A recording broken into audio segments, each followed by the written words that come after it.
के sales figures में हमेशा अच्छा कंपोनेंट रिफ्लेक्ट होता है आयशर मोटर और रॉयल एनफील्ड के सेल्स का नंबर्स। इस बार क्या नंबर्स पोस्ट कर सकते हैं, क्वार्टर के नंबर्स कैसे आ सकते हैं कंपनी के,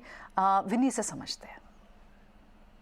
तो आयशर मोटर के ओवरऑल Q3 नंबर्स जो देखेंगे quarter on quarter basis compare करें तो म्यूटेड ग्रोथ एक्सपेक्टेड है, 2% की रेवेन्यू ग्रोथ एक्सपेक्टेड है, प्रॉफिट में ग्रोथ अराउंड 12% की एक्सपेक्टेड है, वाइल मार्जिन्स में एक्सपेंशन एक्सपेक्टेड है, 24.6% एक्सपेक्टेड है इबिटा मार्जिन्स पे वर्सेस लास्ट ईयर जो था मार्जिन वो था 23.3%। ओवरऑल जो फैक्टर्स इंपॉर्टेंट हो गए, रॉयल एनफील्ड पहले उसकी बात करते हैं तो रॉयल एनफील्ड में जो वॉल्यूम्स हुई है वो है 30.6% की वॉल्यूम ग्रोथ हुई है ईयर ऑन ईयर बेसिस पे और अराउंड 6.6% की ग्रोथ है क्वार्टर ऑन क्वार्टर बेसिस पे वॉल्यूम पे। मेनली जो वॉल्यूम हेल्दी क्यों है, क्योंकि उसका क्या था, अच्छा लॉन्च, उनकी जो लॉन्च थी हंटर्स की वहाँ पे अच्छी रिस्पांस आई हुई थी और ईजिंग ऑफ चिप शॉर्टेज भी है, चिप शॉर्टेज में जो तकलीफ थी वो भी कम हो रही है, इसीलिए अब उसका भी एक फैक्टर प्ले आउट हो जाता है रॉयल एनफील्ड के लिए। एक्सपोर्ट वॉल्यूम्स वहाँ पे एक कंसर्न थी क्योंकि 2% की ग्रोथ हुई थी, तो वो मेनली था कि स्लो डाउन हुआ था ईयू रीजन में और राइजिंग इन्फ्लेशन एक कंसर्न था एक्सपोर्ट की वॉल्यूम ग्रोथ में। ओवरऑल अगर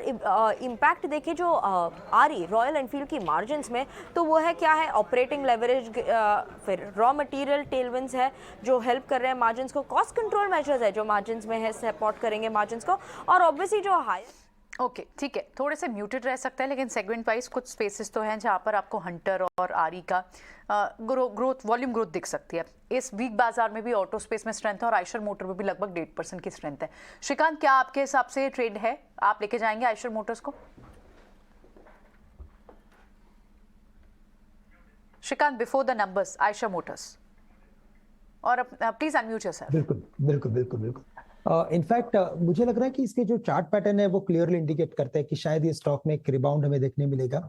और इसी वजह से मुझे लगता है कि यहाँ पे एक बिल्कुल एक कोई स्टॉप लॉस के साथ लॉन्ग पोजीशंस बनाई जा सकती है, लेकिन अगर यहाँ पे अगर मैं कहूँगा कि जो भी बिकॉज रिजल्ट है तो स्टॉप लॉस यानी कि अगर आज जैसे नंबर्स आएंगे उसके बाद जो कल की ओपनिंग होगी वो काफी इंपॉर्टेंट रहेगी। तो हमें लगता है कि इट इज बेटर अगर रिजल्ट अगर अच्छे रहे, नतीजे अगर अच्छे रहे तो उसके बाद पोजीशंस बनाए,